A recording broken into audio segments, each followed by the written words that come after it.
Have you heard of blending lines? They're a structured, simple way to give your students practice reading words that include the phonics patterns that you've taught. Today, I'm going to show you exactly how to use them.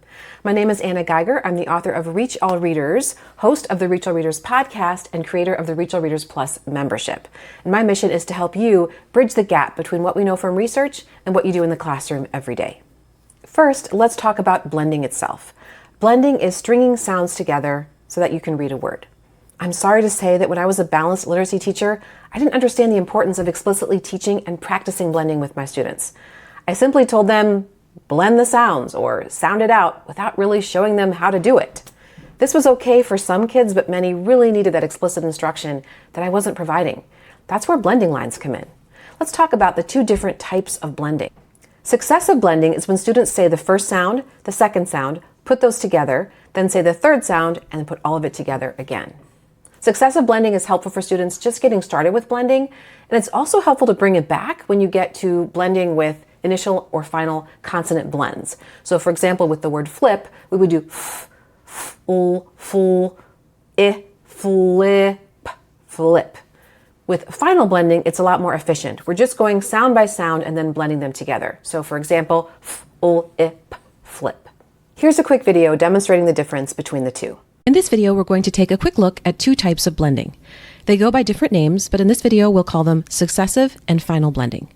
Successive blending is useful for students who are first learning to sound out words and for students who know their letter sounds and try to sound out words but come up with something different at the end because of a failure of their working memory to keep up. For example, if you've ever had a student try to sound out a word like tap and they said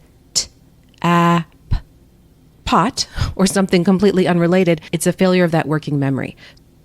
So we can help them using successive blending. Successive blending is a way of storing those sounds as they go. So here's how it looks. S, a, sat, sat. Did you notice how I was connecting the sounds together before I got to the final letter? So first we said s, then a, then we combined those two sounds, sa, and then we added the final letter. Final blending is different. In this version, students simply sound out the word letter by letter. However, we still want them to melt those sounds together, so they should be stretching the sounds as much as possible when they're first learning to blend. Final blending looks like this.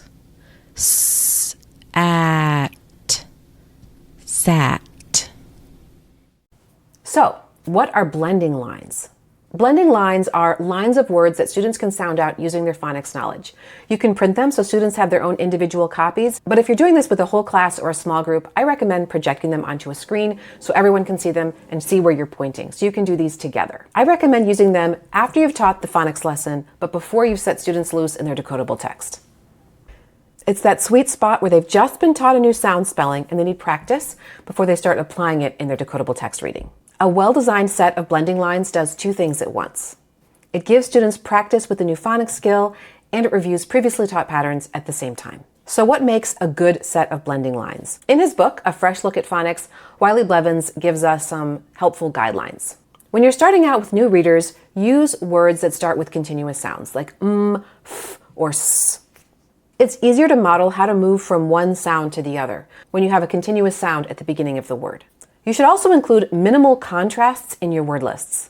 That means choosing words where students have to analyze every single letter rather than just reading sets of rhyming words, which is fine maybe on the first line, but you want to move past that pretty quickly. For example, including words like beg, bed, bet, pen, and pet requires students to look closely at the words rather than just reading rhyming words. You should also make sure your lines are differentiated so you can meet everyone's needs, especially if you're doing this whole class. Some rows should be more accessible, some more challenging. And include sentences, not just isolated words. Students need practice applying their phonics knowledge in connected text, and that's where those sentences are really helpful. And keep it brief. Blevins recommends doing blending lines for no more than 5 minutes at a time. When you're doing blending lines with your students, I recommend displaying the blending lines so everyone can see them, and then modeling just a few words at a time.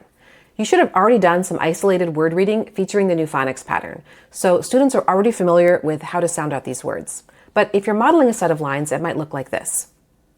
Watch me sound out these words. Men, h, hen.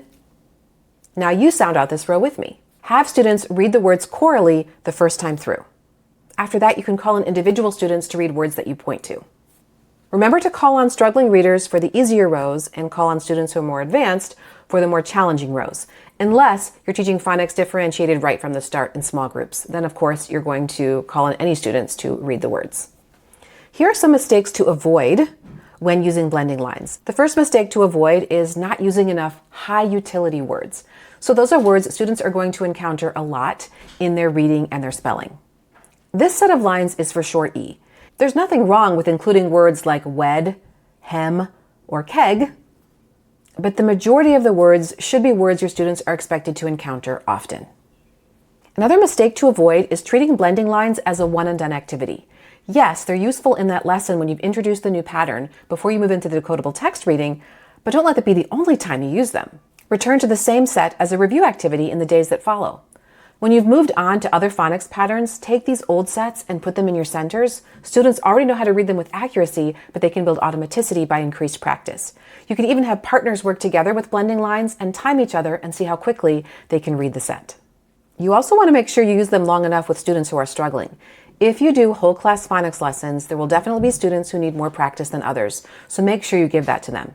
And don't forget about the option of sending blending lines home as reading practice at home. Writing good blending lines from scratch is a little bit harder than it looks. You have to think about the focus skill, the review patterns, the differentiation, and then the sentence. That's why I created a free editable blending lines template. It walks you through what to focus on for each row. You type in your words and they automatically populate into the blending lines. I'll link that free download below. And if you don't want to make blending lines for yourself, I have a complete set of blending lines that you can purchase also using the link below this video. If this video got you thinking about how to improve your phonics instruction, you're invited to my 5-day Invigorate Your Phonics Instruction Challenge. When you join, you'll get access to 5 daily videos, each one walking you through a specific way that you can invigorate your phonics instruction, whether that's incorporating spelling, morphology, or getting the most out of your decodable text. I know that what you take from this challenge will really help you boost and improve your phonics instruction, so you get the most out of the time that you spend with your students. Thank you so much for watching, and I'll see you next time.